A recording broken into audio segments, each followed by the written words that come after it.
Good morning po again sa ating lahat and welcome po sa aming programang Agenda Uno. The Moral and Spiritual Recovery program po ni Gov. Yes. And so today, yung mga bago po dito, my name is Jessica Turo from the HR department and kasama ko po ang aking partner. Good morning, partner. Good morning. Ako naman po si Monette Pageg ng HR department din. Yes. And for today po, meron tayong guest at ang ating bisita po ay hindi po iba sa atin dahil siya po ay part ng ating part po siya ng CFL, Catholic for Family and Life. Yes. And dati na rin po silang pumunta dito, bumisita po dito. Yes. And okay, ang ating bisita po ngayon ay si Doc Alfie Pontejos po. Good morning, Doc. Good morning. Good morning. Yeah. Naririnig niyo ba ako? Yes po. Yes po. Okay, yes. Yes, Doc Alfie, go ahead po. Yes, ang pag-uusapan natin ngayon ay tungkol sa ang Kristiyanong pamilya. No? So, ano ba itong Kristiyanong pamilya? The very basis of, okay lang, Tagalog-English, ano? Yes po. The very basis of Kristiyanong pamilya ay yung kasal, no? Or marriage. No? Eh, nakasulat nga sa Genesis 2 verse 24, that is why a man leaves his father and mother, iwan ng lalaki ang kanyang magulang to cling to his wife para sumama sa kanyang asawa, babae. And the two will become one body. So, pagka nag-asawa ang isang lalaki, iniiwan niya ang kanyang mga magulang at sumasama sa kanyang asawa. Yun ang basihan ng Kristiyanong pamilya. Of course, when you have a family, of course, di naman lahat, pero most of us will have children. Magkakaroon tayo ng offsprings, mga anak. So yun ang nagiging pamilya. And in fact, in the Constitution, it says, the family is the basic cell of the basic unit of society. Same is true with the church. Yan din ang sinasabi. Ano ba ang pamilya? Ang pamilya, ito ay isang lugar kung saan nagkakaroon ng tinatawag nating nurturing or pag-aaruga, pagtuturo, no? Ito yung lugar para dito. At ano mga nurture natin o inaaruga natin sa pamilya? Unang-una, faith. Sa atin, Katoliko ka man or ibang sekta or ibang reliyon, yung pa rin ang base, no? Tinuturuan natin ang ating mga anak sa faith, no? Sa ating relihiyon. Of course, Catholic faith yun, tinuturo natin yan. Hindi natin inaasa yan sa eskwelahan. Madalas maririnig natin yan, kaya nga pinapaaral para sila na magturo sa aking anak. Tatrabaho ko, nagbabayad ako. Sa bahala na sila para magturo sa akin. Yun ganun. Tayo mismo ang nagtuturo, particularly sa faith and morals ng ating mga anak. Pangalawa, we put order in the family. Kaya nga, di ba sa atin, sa Pilipino, meron tayong ate, meron tayong biche, meron tayong, parang may rank, no? May ranking order sa atin. Ito ay para matututunan ng mga anak natin na merong mas nakakatanda, may mas nakababata, at merong magulang na dapat irerespeto. There is order. Tinuturo natin. At tinuturo din natin na dapat nasa katotohanan sila. Hindi pwede na yung ating mga anak ay nagsisinungaling, nagpapalusot, lahat-lahat. Tinuturo natin yung tinatawag na tamang daan sa ating anak. And then in the family, meron tinatawag na pagmamahal. You could just imagine kung ang pamilya mo ay puro away na lang, walang pagpapakita ng pagmamahal. Ang bigat nun, di ba? Gusto mong umalis na sa lugar niyo. But the family is the one that nurtures, the one that cares, the one that loves. There is love between the father and the mother. There is love between the father and the son. There is love between the mother and the daughter. At ang magkakapatid nagmamahalan. Yan ang tinuturo natin sa pamilya. At dahil dito, ang pamilya ay isang masayang lugar kung saan ka gustong bumalik at bumalik. Pagkatapos ng mabigat na trabaho, pagkatapos ng pag-aaral, gusto mo umuwi ka sa iyong pamilya. Yun ang ideal na situation. Pero hindi ito nangyayari most of the time. In fact, there are some people who would rather be out of the family rather than be in. Kailangan tayo, mga magulang, inaayos natin o nilalatag natin ang situation wherein our children dapat masaya kung nasa bahay sila. And then it is a place for relaxation. Hindi yung napaka-stricto ng magulang, napaka-stricto ng tatay, puro na lang rules and regulations. Kundi, pwede rin mag-relax. Maglaro kayo kung ano man, basketball, maglaro kayo ng patintero, maglaro kayo ng mga tawag dito, mga jigsaw puzzle o kung ano-ano man ang pwede mong gawin with the family. Mamasyal kayo, mag-enjoy kayo kahit na wala masyadong pera, kumain lang ng murang ice cream, masaya na tayo. Yun ang pamilya. And that is the ideal family. There is faith, pag-aaral ng ating relihiyon, may order, at katotohanan lagi ang ating ginagawa. May pagmamahal, masaya tayo sa pamilya. And there is also time for recreation. Pangalawa, ang pamilya, ito ang nagpo-provide ng opportunity for each individual to be responsibly independent. Dahan-dahan, yung mga anak natin, binibigyan natin ng responsibilidad. Di ba? Maliit pa yan, tinuturuan mo na maglinis ng table, tinuturuan mo na magwalis or maglinis ng kanyang kwarto. Dahan-dahan, binibigyan natin sila ng responsibility. And gradually to be independent.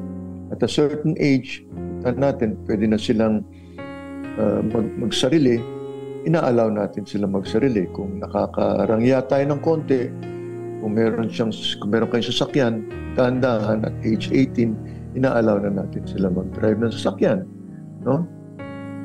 And effectively interdependent to serve the purpose of society. Tinuturuan din natin sila na dapat marunong silang makibagay at makisama sa ibang mga tao para sila ay makatulong sa ating sosyedad. Tinatawag nating we make them work as a team, be part of a team player. No, na hindi lang sarili niya lagi ang kanyang iniisip, kundi yung kapakanan ng nakakarami. Ito yung itinuturo din natin para sila, they will be worthy part of our society. What is God's design for the family? No? Ang pamilya, in-institute to ng ating Panginoon. In fact, if you look at our God is the Blessed Trinity. Tatlo sila. They are also a family. Okay? God the Father, God the Son, and God the Holy Spirit. So they instituted the family. Ano yung design, no, ng pamilya? It is to be, or the design or the mission of the family. It is to be a source of love, nasabi na natin ito, support, tulungan tayo sa ating pamilya. Diba? Sino nga ba yung nagsabi nun? Basta kung ano ang gusto mo, anak, susuportahan kita. Yun ang pamilya. Whatever a child wants, hindi yung gusto ng tatay or nanay, pero kung anong gusto ng anak, kung tama naman, ang magulang ay susuporta. Okay? Halimbawa, gustong magpare ng anak, huwag nating pagbawalan. Iba kasing mga magulang, lalo na pag yung anak nila ay napakagwapo, sabihin nila, naku naman anak, sayang ka naman, magpapare ka. Paano naman yung lahi natin? Yung bang mga pare dapat pangit? Hindi naman, di ba? Kung gusto magpare, suportahan natin. And it should be the source of strength for each one of us. The family should be the source of strength for each one of us. Kailangan nakikita mo yung iyong tatay, nasandalan mo yan. Pag nandyan ang tatay mo, wala akong ikatatakot. Kumbaga, ang tatay mo ang haligi mo. Ganyan dapat ang nararamdaman ng isang anak sa pamilya. Number 2, to provide a safe place for you to grow and learn. Dapat yung ating pamilya ay nakikita, particularly ng ating mga anak, na ito ang kanlungan na kumbaga sila, pag nandun sila sa bahay, they feel very, very safe because they have their father and they have their mother. No? They are able to grow without much difficulty, and they are able to learn so many things that needs to be known about life. No? Diyan na natin tinuturo, tinatawag nating the birds and the bees. No? Dapat tayo ang nagtuturo ng sex education sa ating mga anak. No, hindi nila dapat nakukuha ito sa labas. Kasi pag nakukuha nila sa labas, mas kadalasan mali ang natuturo sa kanila. We talk about the sexual life of a person in the proper way. Because, if we show love in the family, actually, what is happening is you're showing love for God. So, itong pagiging pamilya, may pagkaseryoso, pero masaya rin. Pangatlo, God organized us into families so we can experience happiness, nasabi natin to, kaligayahan, learn patience and selflessness. Happiness. Hindi ba masaya kung uuwi ka sa bahay, alam mo na there would be peace, happiness, walang gulo, and you can find refuge and you can find rest in your family. That is the ideal situation. And we learn to be patient. No? Hindi yung nag-uunahan. Pag sa umaga, sa banyo, sa langang banyo, dapat merong sistema kung sino mauuna, kung merong maliligo sa gabi, maligo na sa gabi, tapos hindi nag-aagawan sa banyo. No? Yun, mga simple lang yun. But we learn how to be patient and selfless. Kakainin mo na lang, kung kulang ang pagkain, inibigay mo sa iyong anak. Di ba nangyayari yan? Ako kung minsan, gusto ko yung pagkain, kaso hindi naman ganun karami, ibibigay ko na sa aking anak. Masaya na ako, nakikita ko masaya ang aking pamilya, masaya na ako doon. That is selflessness. Hindi yung laging ikaw na lang. Dapat ako yung may pinakamasarap na pagkain, dapat ako yung pinagsisilbihan, dapat ako. Hindi ganun. Tinuturuan natin ang ating pamilya to be selfless, mapagbigay. Inuuna natin yung iba kaysa sa atin. Now, the family is the fundamental institution of society, ordained by God. And the family life is central to God's plan for us. Importante ang pamilya sa plano ng ating Panginoon. Isipin na lang niyo kung tayo ay basta umusbong na lang. Wala tayong nanay, wala tayong tatay. ano ka, di ba? Hindi natin may isip na sa uusbong na lang tayo, wala mang magigiya sa atin, no? Now, let's go to the mission of the Catholic families today. The mission of the Catholic families today is to seek out other persons, other families who do not know about God and who have strayed away from Christ, and share with them the communion of life and love present in the church. Ito ang mission natin. Hindi naman kailangan tayo ay magpipreach, no? As a family, makita lang tayo na isang modelong pamilya, mai-inspire na ng ibang mga pamilya para gayahin tayo. Kung nakikita na ang pamilya natin ay masaya, hindi nag-aaway, there can be some misunderstanding, pero inaayos agad, nagsisimba araw-araw, every Sunday, nagdarasal, nakikita nilang napakaayos ng pamilya. That is a way of evangelizing or bringing back other families and other persons sa fold ng ating Panginoon. Kaya, meron tayong tinatawag na Catholics for Family and Life, at meron din tayong ibang mga community, no, about family, no?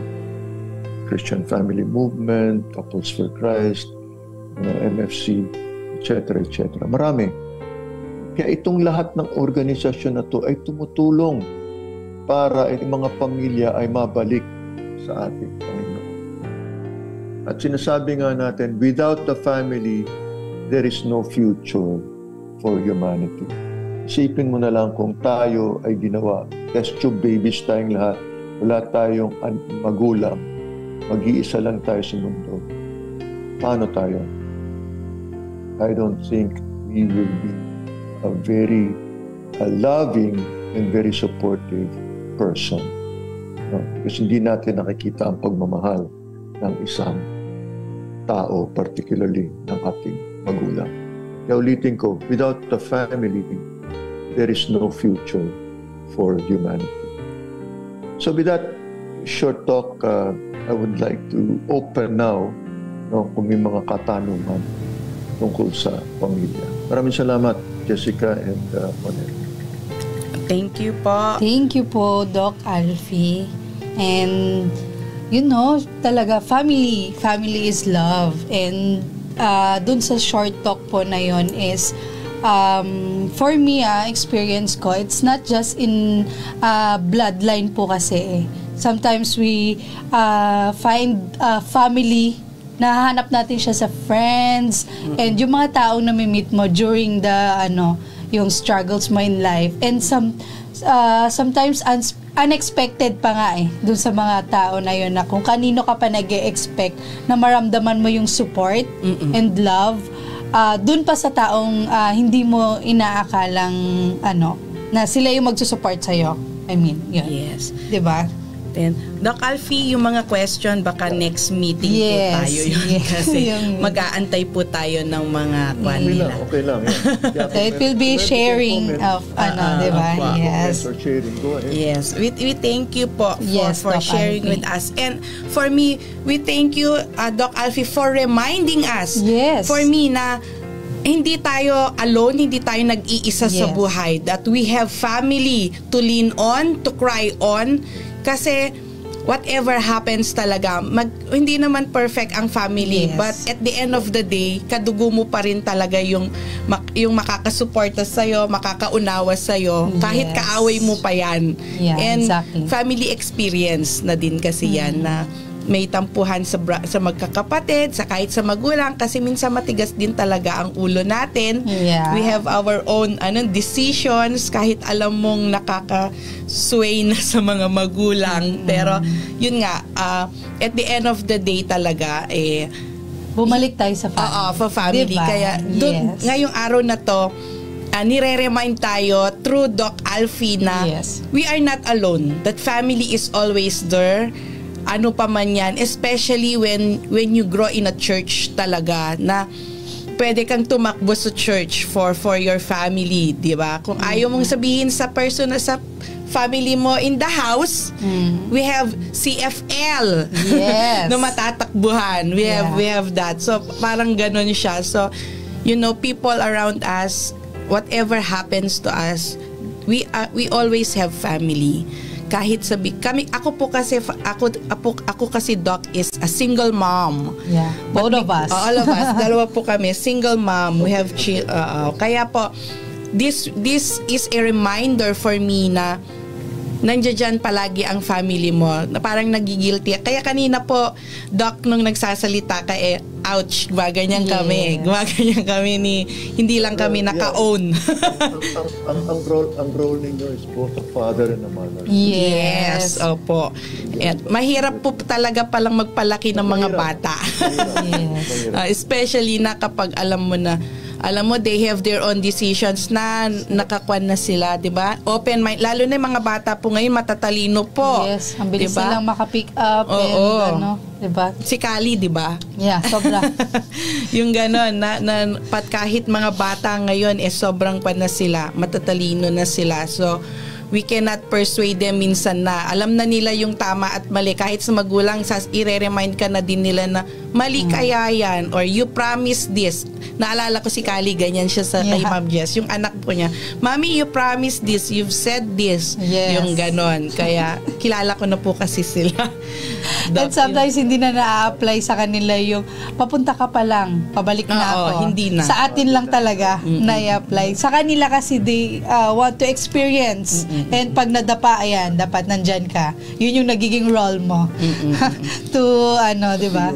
Kasi yung mundo natin ngayon, global na kasi. Yes, Doc. Yeah. Social media. Pero sa akin noon, I remember, mga anak ko nung maliliit pa sila, like kung sinasabi sa kanila, I respect your decisions, pero kung ano man yung decision mo at nagkamali ka, don't worry, I am there for you. Yeah. I am there for you. I will always be there for you, no matter what.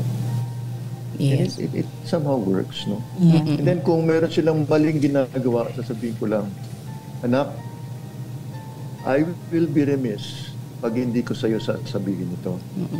Kailangan sabihin ko lang sa'yo. Now, in the end, it's your decision.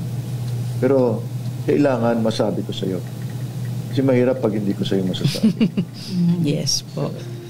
Mabuti po kayo, Doc, nasasabi niyan. Kasi minsan dito, for me, old ways kasi yung mga magulang ko. Yeah. Especially yung father ko na parang, sasabihin ko ba? Kasi di ba po, mostly naman talaga na mahirap magsalita sa father. Yes. Kesa sa mother po. Ganun. Or although sa mga lalaki sa lalaki. Ganon. So, any message po, Doc Alfie, kasi ma-out po kayo na sa Zoom. Oo. Yes po. We only have 2 minutes. Less than 3 Okay. minutes. Yes po. Well, I think kailangan i-cherish natin ang ating mga pamilya. Yes. Number Yeah, 1. whether you're a single parent or a whole family, cherish natin yun. Because, yung kung ano man yung mamimiss mo, hindi mo na maibabalik. Yeah. I remember I had one patient, he's 40 years old. And he said, I hate my father. Sabi ko, bakit? Bakit mo naman you hate your father? Kasi, nung graduation ko, wala siya. Sabi niya, I have to go on a trip, business trip. I cannot be with you. Sabi niya, inuna pa niya yung business trip niya kaysa sa graduation ko. So sabi niya, kahit na namatay yung father ko, hindi ko makatawag. Bigat, no? That's how it is with children. When they need something from you, and importante yon, bigay mo. Like I remember, kaya nung graduation ng anak ko, may clinic ako noon, dami ko pong pasyente. Sabi ko sa mga pasyente ko, excuse me, I have to leave. Bukas na lang ako. Kasi graduation ng anak ko and I have to be there. Naintindihan naman ng mga pasyente.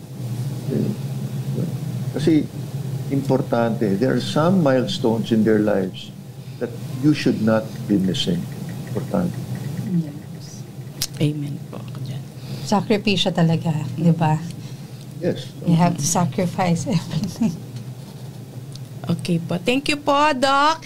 We'll see you next week po. Available pa po kayo next week. Kaya, si ano naman, si Brother Chito naman, nagpapulog. Okay Okay po. po. So, thank you so much po. Namin, oh. Okay, Yes, thank you, Doc Alfie. Thank you Doc for Alfie. reminding us, di ba? And sana po yung ating mga tagapakinig ay nakarelate. For sure naman, di ba? And bitin nga lang, pero next, we will have, next time, di ba? Doc Alfie. So with that po, thank you po, Thank you Doc po. Alfie. God bless Sana po. po, sa next po, ma-invite namin kayo ulit. Okay, God be praised. Amen po.